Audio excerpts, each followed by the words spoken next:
What's up, family? Welcome back to my channel. Jesse here, and I am back with another helpful real estate tip. And here's what we're talking about today, guys: how to remember what goes into a mortgage payment. I get this question all the time, and the good news is that I have a really simple acronym to help you remember. All right, so let's dive right in. All right, as you probably know, a mortgage payment is just one payment. But what you may not know is that you're taking care of 4 bills at one time. One mortgage payment takes care of 4 payments, and those 4 payments are broken down within our acronym.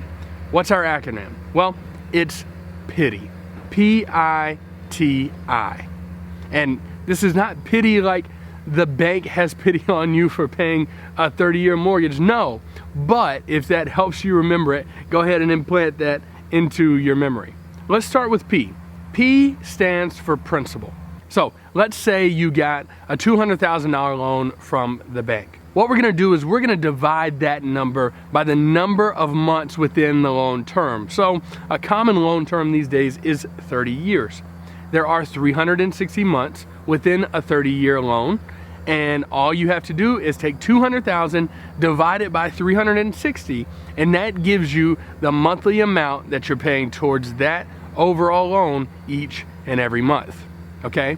Now, of course, there are 4 parts to a mortgage payment, so there are other totals, and let's go ahead and get into I. I stands for interest, and interest, as you probably know as well, is how the bank makes money. This is essentially the fee that they're charging you for the loan. We're not gonna get into the math of interest because it's a lot, right? Here's what you do need to know. This is why it's so important to compare interest rates with multiple lenders. It's why I give each and every one of my buyer clients multiple lenders to speak with so that they can compare interest rates and ensure that they're getting the best deal for them, because clearly your interest rate will affect your monthly mortgage payment.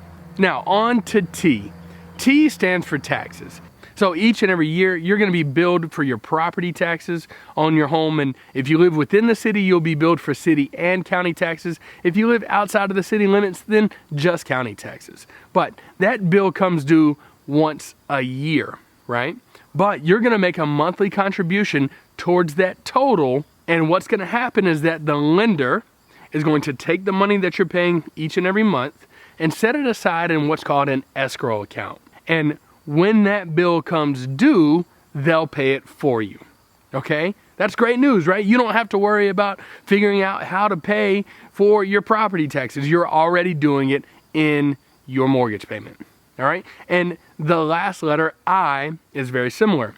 I stands for insurance, and what we're talking about here is homeowners insurance. And just like when you buy a car, you have to have insurance before you can buy a home.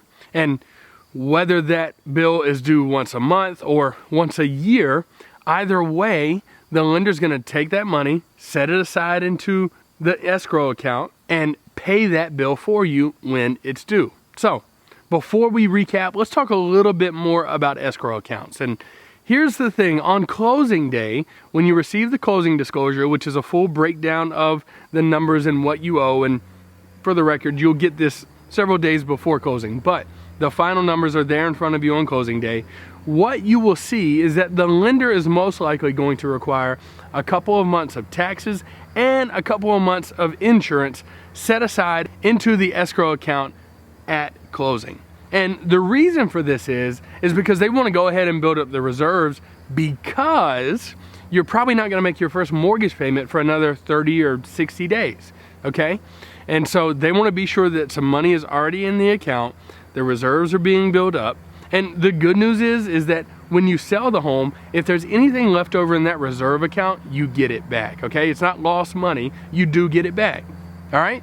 So let's recap. How do you remember what goes into a mortgage payment? What's the acronym? PITI. P-I-T-I. P stands for principal, I stands for interest, T stands for taxes, and our second I stands for insurance, and of course we're talking about homeowners insurance. If you guys have questions, as always, you can drop them down in the comments below, or you can reach out to me on Instagram at @TheJesseSummers and we can interact there. If you haven't done so already, please go ahead and subscribe to this channel, because each and every month I am dropping super helpful content for first-time home buyers and sellers. So to ensure you're not missing a video, be sure you're subscribed.